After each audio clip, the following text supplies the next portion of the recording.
আমি গর্বিত কারণ আমি নোয়াখালী জেলার সন্তান।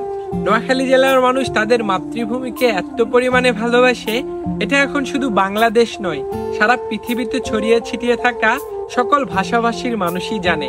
গতকালকে নোয়াখালী বিভাগ চাই এই দাবিতে ঢাকার গুরুত্বপূর্ণ স্থানে আন্দোলন করেছে নোয়াখালীর মানুষ। নোয়াখালী বিভাগ চাই এই দাবিতে প্রকম্পিত হয়েছে ঢাকার রাজপথ। শুধুমাত্র বাংলাদেশের জাতীয় চ্যানেলগুলোতে নয়, বিবিসির মতো আন্তর্জাতিক চ্যানেলেও স্থান করে নিয়েছে নোয়াখালী বিভাগ চাই এই দাবিটি। নোয়াখালী মানুষের জন্য আরেকটু আনন্দের কথা বলি। গতকালকে প্রধান উপদেষ্টা ডাক্তার মোহাম্মদ ইউনূস বলেছে, আমরা যদি বঙ্গোপসাগরকে কাজে লাগাতে পারি তাহলে আগামীর বাংলাদেশ হবে সিঙ্গাপুর। আপনারা সকলেই জানেন নোয়াখালী ভৌগোলিকভাবে এমন একটা অঞ্চল, এর পাশে সমুদ্র রয়েছে এবং আমাদের রয়েছে বিস্তীর্ণ চরাঞ্চল। এখানে চাইলেই সম্ভাব্য সবকিছুই করা যাবে। এজন্যই নোয়াখালীকে বলা হয় আগামীর সম্ভাবনাময় অঞ্চল। নোয়াখালীতে সমুদ্র বন্দর এবং ব্লু ইকোনমি জোন করতে পারলে বাংলাদেশের অর্থনীতি পাল্টে যাবে।